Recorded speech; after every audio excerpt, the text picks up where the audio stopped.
अस्सलाम वालेकुम बच्चों, आप सब कैसे हैं? उम्मीद है सब खैर और आफ़ियत से होंगे।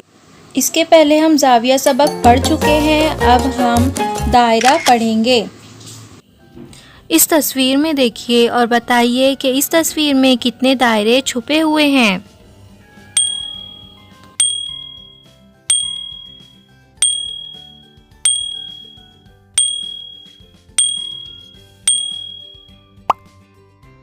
हमने देखा दायरे की जिसामत छोटी या बड़ी हो सकती है, लेकिन सब एक जैसे दिखाई देते हैं।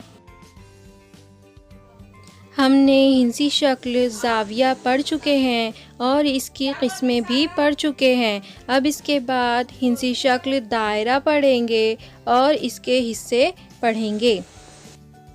ये जो शक्ल आपको नज़र आ रही है ये चूड़ी है। ये जो शक्ल आपको नज़र आ रही है ये साइकिल का पहिया है। और तीसरी जो शक्ल आपको नज़र आ रही है ये बैलगाड़ी का पहिया है।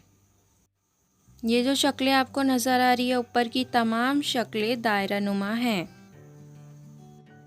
आइए देखते हैं दायरा किस तरह बनता है। एक कागज़ लीजिए, उसके ऊपर एक कटोरी रखकर पेंसिल से लकीर खींचिए तो जो बनने वाली शक्ल होगी वो दायरा नुमा होगी।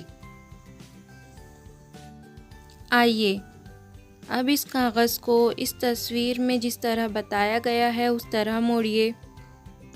उसके बाद मोड़े हुए हिस्से पर एक पेंसिल से लकीर खींचिए। लकीर खींचने के बाद उसे खोल दीजिए और फिर जो लकीर बनी है उसे दायरे का वित्र कहेंगे। आइए फिर से एक दायरा लीजिए, यानी दायरा नुमा कागज़ लीजिए, उसको बताई हुई शक्ल के जैसा आधा मोड़िए। मोड़ने के बाद अब उसे खोलिए। आधा मोड़ने के बाद उसे खोलिए और खोलने पर जो निशान बना है उसके ऊपर पेंसिल से लकीर खींचिए।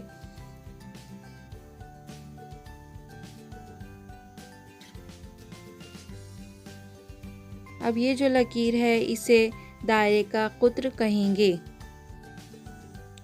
फिर आइए एक और दायरा नुमा कागज़ लीजिए, उसको फिर बीच से मोड़ दीजिए।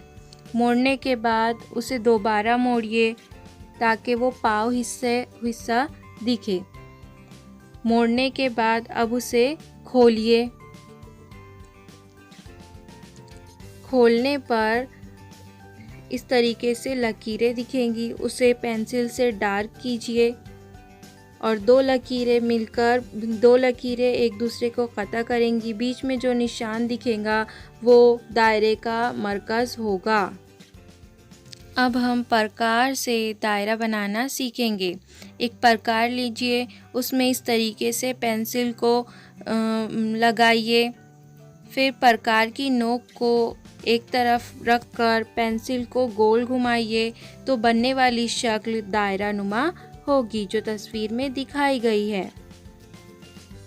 इस तरीके से हम दायरा खींच सकते हैं और बीच में जो नुक्ता बनेगा, जो प्रकार जहाँ पर रखी गई है उसे दायरे का मरकज़ कहेंगे। अब मरकज़ से दायरे को मिलती हुई एक लाइन खींचेंगे, उसे दायरे का निस्कुत्र कहेंगे। चलो आए अब हमने क्या सीखा देखते हैं। हमने क्या क्या सीखा? दायरे का मरकज़, वित्र, कुत्र और निस्कुत्र। इस तरीके से हम दायरे के हिस्से बता सकते हैं।